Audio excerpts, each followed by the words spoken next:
Hey guys, welcome to the video. Salt here.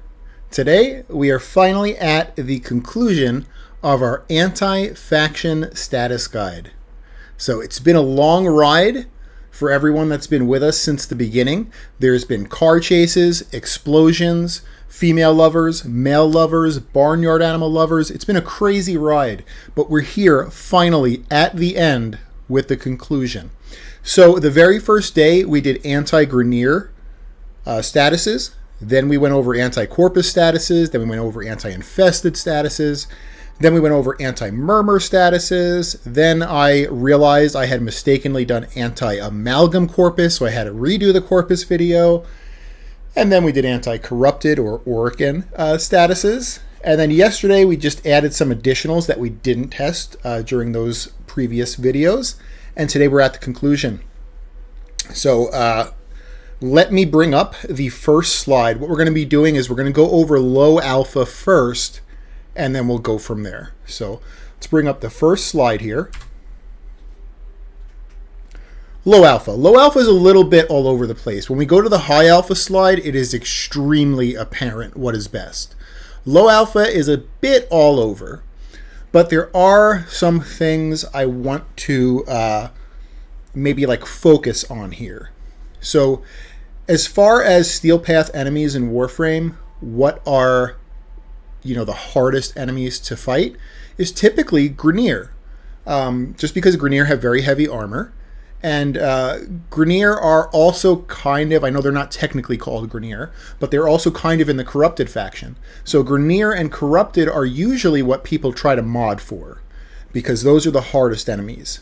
Infested are pretty easy. You can probably use the weakest elements and do well against Infested. And Corpus are also kind of easy. They have like a few Eximus units, like, oh my goodness, the Guardian Eximus. Anytime I saw a Guardian Eximus, that thing was going to turn into a raid boss. But other than like the Guardian Eximuses, Corpus are usually pretty easy dudes too. And Murmur are a little bit weird. You can kind of throw them in the same groups with Grenier and Corrupted. Like usually the stuff that works well on Grenier and Corrupted are going to work good on Murmur too, because they have a lot of armored dudes also. So let's look at corrosive and viral. So corrosive was best against Grenier, and it was the top 3 elements against Corrupted. Viral was the best element against Corrupted, and it was in the top 3 against Grenier. So they were both very good against Grenier and Corrupted. And I know they didn't score top 3 against Murmur for low alpha. And I believe it's just because Murmur have a big weakness to Electric, so Electric scored really good against Murmur. But they were still quite good against Murmur. Even though they weren't top 3, they were very comfortable to use against Murmur. Corrosive a little bit more than Viral.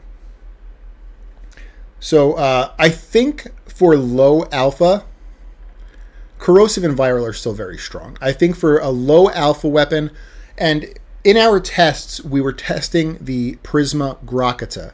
The Prisma Grokata is a very low alpha weapon. It's like a 200 paper damage weapon. When I say paper damage, I'm talking about when you click the upgrade screen, what it says on the chart right there. That is not always representative of what happens in game as far as the damage, and that's why I call it paper damage.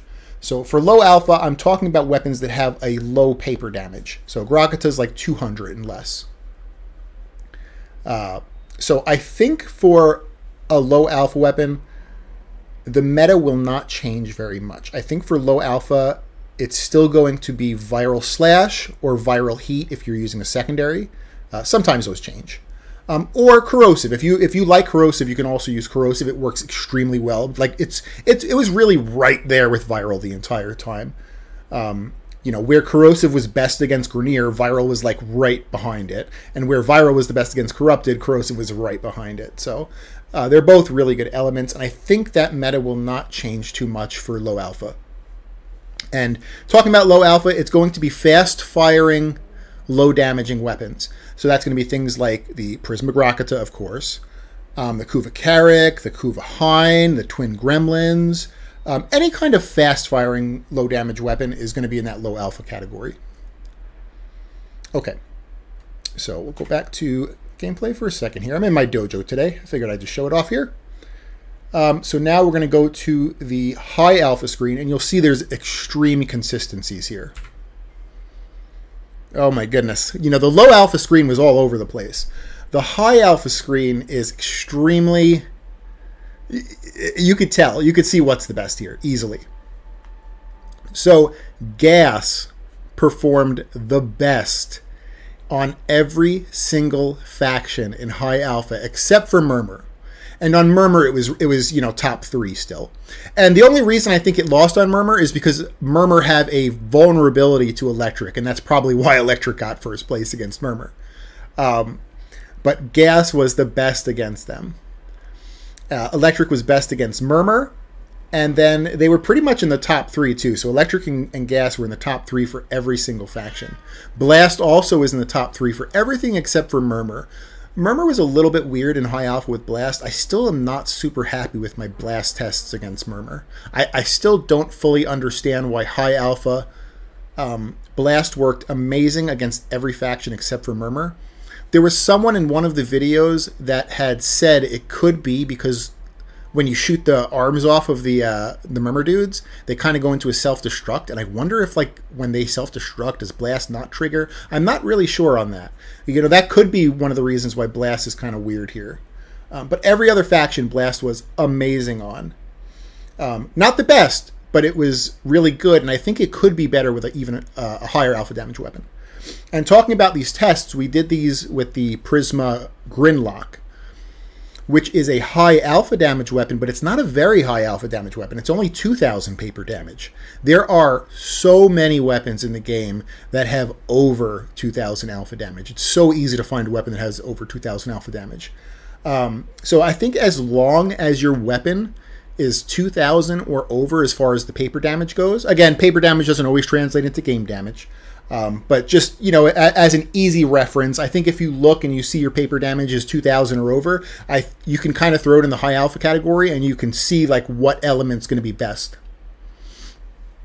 So, yeah, Gas definitely the winner here. Electric also extremely good. Blast extremely good. So yeah, we have those there. Let's go to the next slide I have here. We have the thrilling conclusion. So this is what I believe the best elements in the game are going to be for this current meta. I don't think there is one answer. Before there was one answer. It was always Viral Slash or Viral Heat. Or Corrosive if you were willing to use green shards to full strip. I think this meta is going to require a little bit more brain work. Someone said that in the last comment. They're like, oh no, it's going to require a little bit of brain work here. It's like, yeah, I think it is. But I don't think it's going to be that much brain work. So I kind of... put like a little cheat sheet here. So, is your weapon high alpha and it shoots slowly? If the answer is yes, then Blast is probably your best element. Is your weapon high alpha, but it shoots a little bit faster? Then your answer is probably Gas and Electric. If you can't fit both of those, Gas is obviously better than Electric. It worked better than Electric in every situation except for Murmur. But Gas and Electric, I think, is going to be a crazy combo. I think Gas and Electric is going to be a super oppressive combo in the game. Blast, I think, is going to work good by itself. I think you might not even want to mix anything with Blast, just because you want to have high Blast stacks. And you're going to be purposely using it on slow weapons. So, I don't think you actually want to use other elements with Blast. I think Blast is going to be good by itself. And then I think Gas and Electric are going to be really good together. And that's why they're going to work better on a faster firing weapon. That way you have multiple procs. You can get maybe, a few gas procs, a few electric procs, have multiple dot damage, like area of effect dot damage. I think is going to be nuts on those guys. And in the low alpha but shoots quickly category, I think Viral Slash or Viral Heat is still going to be the meta. I think Corrosive is also could be put here. I didn't put Corrosive down, but I think Corrosive is also still right here too with Viral in the low alpha and shoots quickly category. So, yeah, I think this is what's going to be the current meta. This is, of course, my opinion. I hope that maybe some of the data we've collected maybe made... the opinions a little bit more factual, but at the end of the day, they are still opinions. So make sure you let me know what you guys think. I think some supporting elements that are still going to be very strong are going to be like heat. Heat's still going to be a really good supporting element. Cold got even better because it has a pretty cool effect now where it increases your crit damage. I think that's going to be a very good supporting element. Magnetic is a good supporting element. I just don't think they're beating the current top contenders there. So, yep, that has been the conclusion there of our anti-faction status guide. I hope you guys liked it and enjoyed it. I hope it maybe helped some people. And I appreciate you guys being on this journey with me. And I think next week we'll just get back into normal builds. That'll be nice to get back into like gun builds, Warframe builds, things like that. I'm going to be using the new elements, of course. So the builds are probably going to change up. All the previous builds I have been using the old meta. So like, I mean, you can look at the Evensong bow that I did like a few days ago, but I put viral on it. It's probably going to be better with like blast or something now. So like going forward, all of the new weapon and frame videos are going to be with the new element meta that's currently here. So, okay, that should be everything there, guys. If you liked it, consider giving it a like. If you haven't subbed yet, consider subbing or tell me what I can do to earn your sub. And I hope you guys have a great day. All right, bye.